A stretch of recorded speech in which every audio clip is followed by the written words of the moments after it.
Olá, seja muito bem-vindo, eu sou Vitor Cinzento, esse é meu canal sobre futebol alemão, mas hoje a gente vai falar um pouquinho mais sobre a Eurocopa e sobre tudo que está envolvendo esse grandíssimo campeonato no momento, tá certo? Falar um pouco sobre como foi essa fase de grupos, sobre todo o desenvolvimento e também sobre as partidas das oitavas de final. E focar, claro, na seleção alemã, poder falar um pouquinho mais sobre esse confronto que está por vir, grande confronto entre Alemanha e Inglaterra. Vamos lá?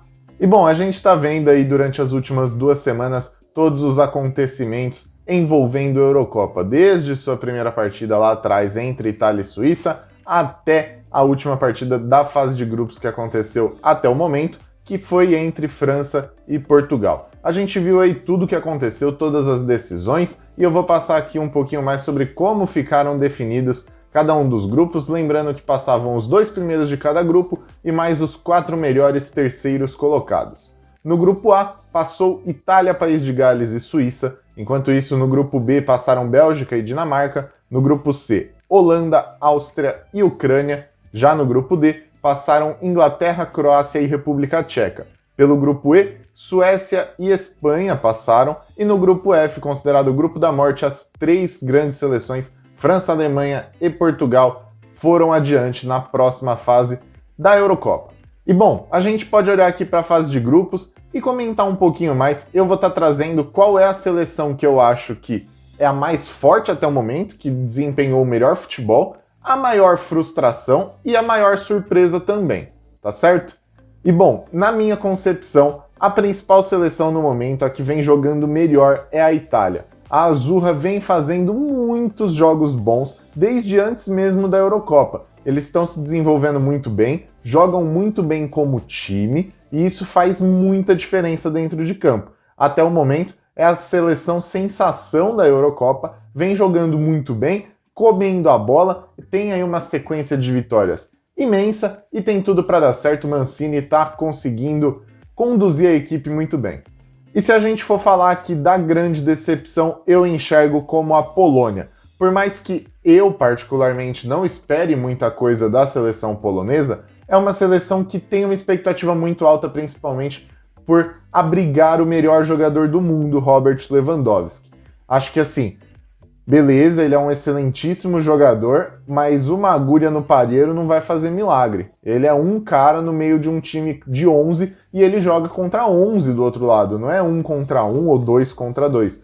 Não existe isso. Então, acredito que a seleção polonesa desempenhou muito mal, foi realmente assim a frustração dessa Eurocopa. Não conseguiu passar de fase, não ficou nem na terceira posição, não conseguiu nenhuma vitória, teve um empate em 3 jogos.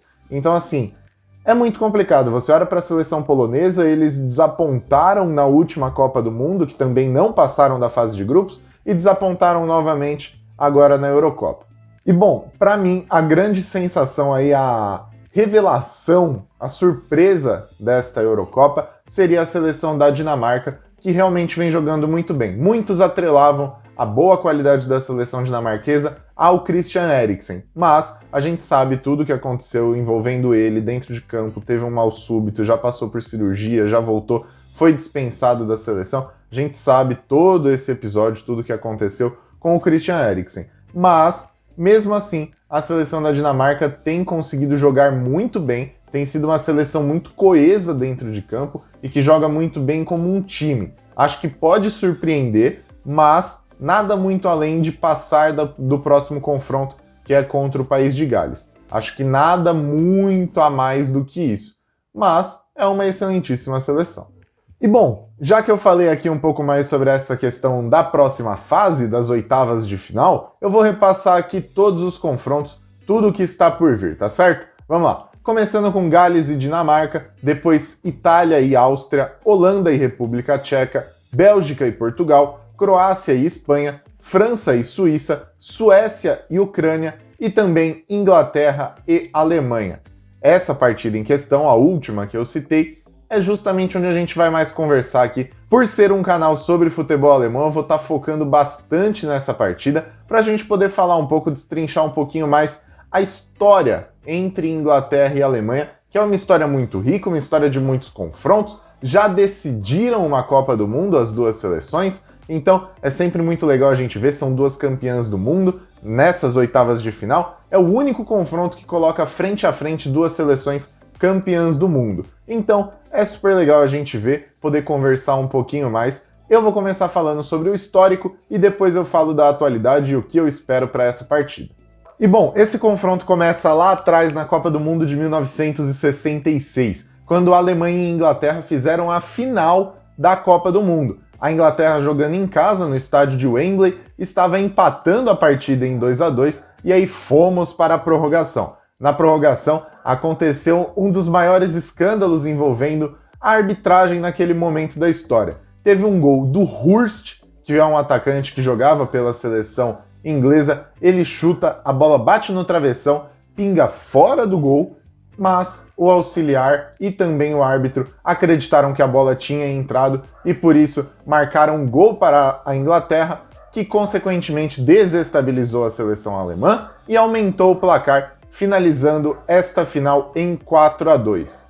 E bom, é muito importante a gente comentar sobre esse gol porque ele ainda vai levar muita discussão lá pra frente, também dentro desse confronto. Vamos comigo. E bom, na próxima Copa, em 1970, as duas seleções se encontraram novamente, dessa vez nas quartas de final, e a Alemanha venceu por 4-3.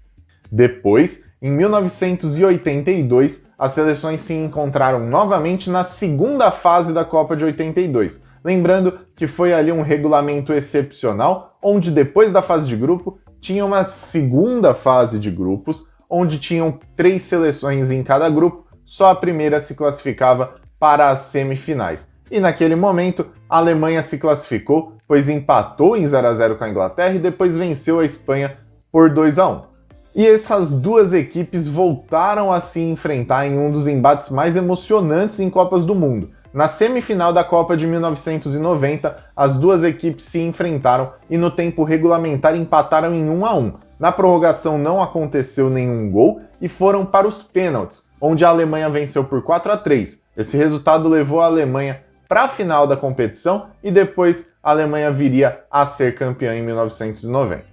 E depois disso, essas duas seleções só voltaram a se enfrentar em Copas do Mundo 20 anos depois, na Copa de 2010 na África do Sul, onde elas se enfrentaram também nas oitavas de final, assim como vão se enfrentar agora nesta Eurocopa. E ali teve também uma grande polêmica, de novo, com bola no travessão e pingo dentro do gol. No caso, foi o Frank Lampard que chutou uma bola, ela bateu no travessão e entrou, mas o juiz anulou, disse que a bola não entrou, que não teria acontecido nada disso. O auxiliar também concordou com a decisão do juiz e ficou que anulou o gol.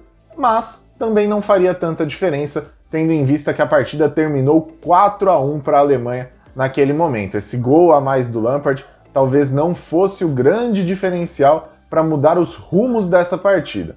Mas abriu-se uma discussão, levando em consideração também aquilo que eu tinha falado lá em 1966, que foi aquele possível gol do Hurst, que na verdade não foi gol. A gente hoje, com as tecnologias de hoje, consegue enxergar que a bola não entrou. Então, aquele gol que foi marcado irregularmente e este que foi anulado equivocadamente levaram a uma decisão da FIFA que foi de desenvolver mecanismos para poder saber se houve ou não houve gol. A gente sabe que hoje existem aqueles reloginhos que apontam para o juiz se houve ou não o gol na jogada, e isso é muito em decorrência de toda essa discussão entre a Alemanha e a Inglaterra. E bom, eu hoje enxergo a seleção alemã muito mais preparada do que a seleção inglesa. Neste momento, a seleção do Southgate não vem desempenhando bem, por mais que tenha conseguido sua vaga, tenha feito ali um golzinho para salvar, se classificar, tudo certinho, mas não é uma seleção que joga bonito. Eu comentei aqui nesse vídeo, onde eu falo sobre o fato do Jadon Sancho não ter tido a oportunidade, falo também sobre como está a seleção inglesa, e neste momento eu acredito que a seleção alemã é favorita por ter mais organização tática e por ser também uma equipe melhor.